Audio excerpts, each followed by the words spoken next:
نفل کی جماعت کا کیا حکم ہے؟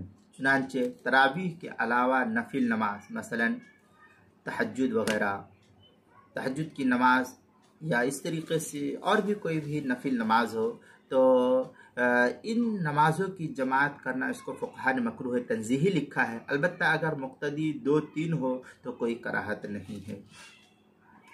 فتاوی شامی میں ہے والنفل بالجماع غیر مستحب لأنه لم تفعله الصحابہ فی غیر رمضان وهو كالصریح فی انها کراہۃ تنزیہۃ۔ اس طریقے کی عبارت فتاوی شامی جو زکریا بگٹی پور دیوبند کا ہندی نسخہ اس کی دوسری جلد صفحہ 500 اور بیروت کا چھپا ہوا نسخہ فتاوی شامی کا اس کی دوسری جلد صفحہ 437، فتاوی ہندیہ اس کی پہلی جلد صفحہ 84 پر اس کو نقل کیا ہے۔